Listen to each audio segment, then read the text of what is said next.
الحمد لله رب العالمين والعاقبة للمتقين والصلاة والسلام على سيد الأنبياء والمرسلين أما بعد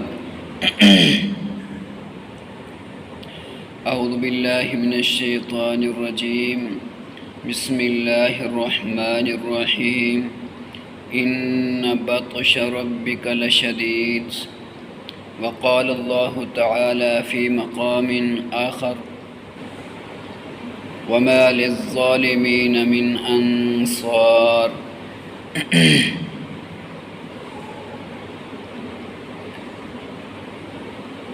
آج ہمارا مسلمان معاشرہ ظلم و ستم سے بھرا ہوا نظر آتا ہے۔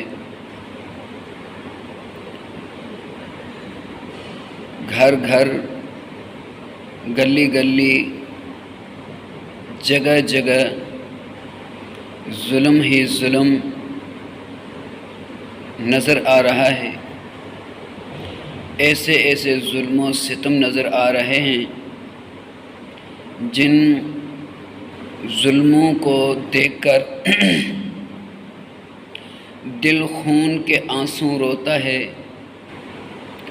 دل درد کے آنسو روتا ہے۔ ایسے ایسے ظلم آج ہمارے مسلمان معاشرے میں پائے جا رہے ہیں۔ ان ظلموں کو کیسے روکا جا سکتا ہے؟ جب بھی کسی مسلمان کے سامنے ایسا کوئی بھی ظلم پیش ہوتا ہے، اس کے سامنے آتا ہے، تو ہر مسلمان، ضمیر والا انسان، ایمان والا انسان وہ بے چین اور بے قرار ہو جاتا ہے۔ لیکن ظلم کرنے والا کوئی کافر نہیں ہوتا، ظلم کرنے والا کوئی غیر مذہب نہیں ہوتا، ظلم کرنے والا بھی ایک مسلمان ہی ہوتا ہے جو اپنے آپ کو مسلمان کہلاتا ہے، محب اللہ اور محب رسول کہلاتا ہے۔ ظلم کرنے والا وہی انسان ہوتا ہے۔ جب ہم نظر ڈالتے ہیں تو ظلم کرنے والا ایک نمازی نظر آتا ہے، تو میرے بھائیوں، پھر ایسے ظلموں کو ہم کیسے روک سکتے ہیں؟ جی ہاں، ایسے ظلموں کو بھی روک سکتے ہیں۔ اگر ظلم کرنے والا وزیر اعظم ہی کیوں نہ ہو، ہم کہیں گے وزیر اعظم صاحب آپ یہ ظلم کیوں کر رہے ہیں؟ کیا اس ظلم کا بدلہ جو اللہ رب العالمین آپ کو دے گا، کیا وہ ظلم کا بدلہ برداشت کرنے کی آپ کے اندر ہمت ہے، آپ کے اندر طاقت ہے؟ وزیر اعلیٰ صاحب آپ یہ ظلم و ستم کیوں کر رہے ہیں؟ کیا اللہ رب العالمین جب اس ظلم کا بدلہ آپ کو دے گا تو اس بدلے کو برداشت کرنے کی آپ کے اندر ہمت ہے، آپ کے اندر طاقت ہے؟ ڈی ایس پی صاحب، ایس پی صاحب، ایس ایس پی صاحب، جنرل کرنل صاحب، میجر صاحب، آپ یہ ظلم و ستم کیوں کر رہے ہیں؟ یا عام پولیس والا ہو، آپ عام سپاہی ہو، آپ یہ ظلم و ستم کیوں کر رہے ہیں؟ کیا آپ کے اندر یہ ہمت، یہ طاقت ہے کہ جب اللہ رب العالمین اس ظلم کا بدلہ آپ کو دے گا تو وہ بدلہ آپ برداشت کریں گے، کر سکتے ہیں، اور وہ بدلہ برداشت کرنے کی آپ کے اندر طاقت اور ہمت ہے؟ اس طریقے سے جو بھی ظلم کرنے والا ہوگا ہم اس کو اسی طریقے سے سمجھائیں گے تو یہ ظلم تھما جا سکتا ہے، یہ ظلم رکا جا سکتا ہے، روکا جا سکتا ہے۔ لیکن تھوڑی سی ہمت کرنے کی ضرورت ہے۔ میرے بھائیوں، آج ہم دیکھتے ہیں کہ گھروں کے اندر ظلم و ستم نظر آ رہا ہے۔ اب تبھی تو دل خون کے آنسو روتا ہے، تبھی تو دل درد کے آنسو روتا ہے۔ ایسے ایسے ظلم و ستم سامنے آ رہے ہیں۔ اللہ اکبر، اللہ رب العالمین رحم فرمائے۔ دل درد کے آنسو روتا ہے، دل خون کے آنسو روتا ہے، آخر کیا کیا جائے؟ لیکن پھر بھی ہم نے اپنے حساب سے کوشش کرنی ہے کہ ہر قسم کے ظلم کو روکنا ہے۔ وہ ظلم کرنے والا وزیر اعظم ہو، وزیر اعلیٰ ہو، وہ ظلم کرنے والا میجر ہو، کرنل ہو، جرنل ہو، وہ ظلم کرنے والا کوئی بھی ہو، وہ ظلم کرنے والا ایس پی ہو، ایس پی ہو، وہ ظلم کرنے والا ڈی ایس پی ہو، وہ ظلم کرنے والا ایس ایچ او ہو، وہ ظلم کرنے والا پولیس کا عام سپاہی ہو، وہ کوئی بھی ہو ظلم کرنے والا، ہم ظلم کو روکنے کی کوشش کریں گے۔ میرے بھائیوں، یہ جو پیغام ہے میں آپ بھائیوں تک پہنچا رہا ہوں، یہ پیغام، اس پیغام کو اتنا پھیلاؤ کہ ہر انسان، ہر مسلمان تک یہ پیغام پہنچ جائے۔ سب کے سب اگر نہیں ظلم کرنے سے رکے تو کم از کم اگر ایک بھی رک گیا تو یہ ہمارے لیے بہت بڑا صدقہ جاریہ ہوگا انشاءاللہ العزیز۔ میرے بھائیوں، دل خون کے آنسو روتا ہے، دل درد کے آنسو روتا ہے۔ کتنے سارے واقعات ظلم و ستم کے سامنے آتے رہتے ہیں اور آ چکے ہیں۔ ایک واقعہ جو میرے سامنے گزرا، میں وہ واقعہ آپ بھائیوں کے، آپ احباب کے سامنے رکھتا ہوں، پھر آپ اندازہ لگائیں کہ کتنا ہمارا یہ مسلمان معاشرہ کتنا ظلم و ستم سے بھرا ہوا ہے۔ میں اس وقت راشدی مسجد میں امام ہوں، الحمدللہ، اللہ رب العالمین کے فضل و کرم سے۔ ایک بندہ، ایک نوجوان لڑکا میرے پاس آیا، زار و قطار روتا ہوا میرے پاس آیا اور آ کر مجھے کہنے لگا کہ امام صاحب آپ ہیں مسجد کے؟ میں نے کہا جی ہاں امام صاحب میں ہوں۔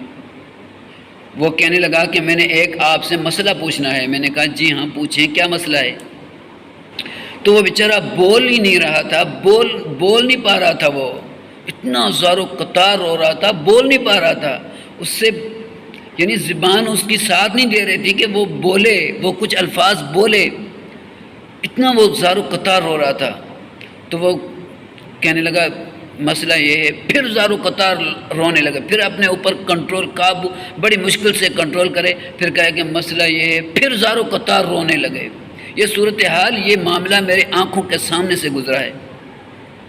پھر آخر کار اس نے اپنے اوپر کنٹرول کر کے بڑی مشکل سے پھر کہا کہ معاملہ یہ ہے کہ میرے باپ نے، اللہ اکبر، میرے باپ نے میری 16 سالہ بہن کے ساتھ زیادتی کی ہے۔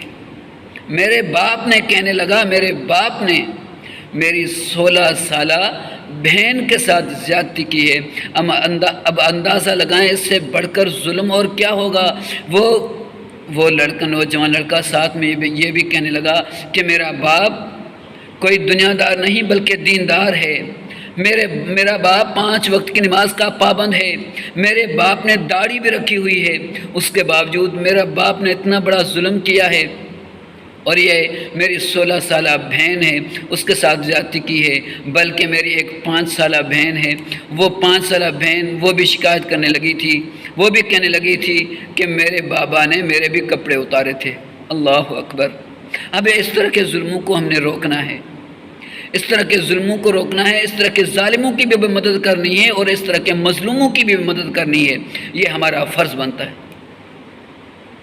تو میرے بھائیوں، اب یہ دیکھیں کتنا بڑا گناہ ہے، اپنی بیٹی کی عزت باپ کے ہاں محفوظ نہیں، بیٹی کی عزت باپ کے پاس محفوظ نہیں تو بیٹی کی عزت کہاں پر اور کس جگہ پر محفوظ ہوگی؟ اتنا بڑا ظلم۔ حالانکہ اگر عام بندہ عام طریقے سے، عام حساب سے کسی اور لڑکی یا عورت کے ساتھ اگر کوئی بدفعلی کرتا ہے، بدکاری کرتا ہے تو اس کا کتنا بڑا جرم ہے، اس کا کہ اگر شادی شدہ ہے، اس نے ایسا جرم کیا ہے تو اس کو سنسار کرو، اس کو قتل کرو، اس کو سنسار کرو، وہ اس دنیا کے اندر رہنے کے قابل نہیں، اللہ رب العالمین کے اس زمین کے اوپر چلنے کے قابل نہیں ہے، اس کو سنسار کرو، رجم کرو، اس کو ختم کرو۔ اور بندہ اپنی بیٹی کے ساتھ اس طرح کی حرکتیں۔ اور دوسری بات کہ نبی اس جرم کی سزا کتنی بڑی خطرناک اور بھیانک سزا ہے۔ نبی کریم صلی اللہ علیہ وسلم نے جیسا کہ فرمایا، آپ صلی اللہ علیہ وسلم نے فرمایا کہ مجھے تنور دکھایا گیا جس کے اندر آگ جل رہی تھی، جس کا پیٹ بہت بڑا تھا اور اس کا منہ بالکل چھوٹا تھا۔ میں نے جھانک کے دیکھا تو اس میں ننگے مرد اور ننگی عورتیں، آگ جل رہی ہے، اس آگ میں وہ جل رہے ہیں۔ اس قدر چیخ و پکار تھی ان مجرموں کی اور وہ آگ میں جل رہے تھے۔ میں نے پوچھا یہ کون ہیں؟ تو مجھے جواب دیا گیا کہ یہ زانی مرد یعنی بدکار مرد اور بدکارہ عورتیں ہیں۔ اب دیکھیں اس جرم کی کتنی بڑی سزا ہے۔ اگر عام طریقے سے، عام حساب سے، اگر کسی عام لڑکی سے، عام عورت سے کوئی بندہ زنا کرے، بدکاری کرے تو اس کی کتنی بڑی سزا ہے اس کی۔ اور اپنی بیٹی، اللہ اکبر، اپنی بیٹی کے ساتھ اتنا بڑا ظلم۔ اب یہ بندہ جس نے اتنا بڑا، اب آج کل تو یہ جرم انتہائی عام ہو چکا ہے۔ کل کی بات ہے، کل 2 نیوز میں نے سنی ہے، 2 نیوز کل۔ ایک 11 سال کی بچی تھی، 11 سال کی بچی، اس 11 سال کی بچی کے ساتھ باپ نے زیادتی کی ہے، ظلم کیا ہے، بدکاری کی ہے 11 سال کی بچی کے ساتھ۔ اور دوسری نیوز 17 سال کی بچی کے ساتھ باپ نے زیادتی کی ہے۔ یہ کل کی خبر ہے، کل کی۔ تو میرے بھائیوں اتنے بڑے ظلم ہو رہے ہیں، اب ان کو ہم نے سمجھانا ہے، اس ظلم کو ہم نے روکنا ہے۔ وہ کیسے روکنا ہے؟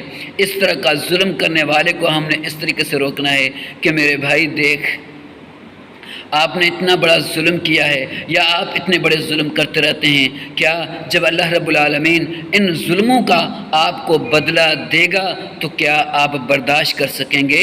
آپ کے اندر ہمت ہے کہ ان ظلموں کا بدلہ برداشت کر سکیں، اللہ رب العالمین کی پکڑ کو برداشت کر سکیں، اللہ رب العالمین کی گرفت کو، اللہ رب العالمین کے عذاب کو آپ برداشت کر سکیں؟ کیا آپ کے اندر ہمت ہے؟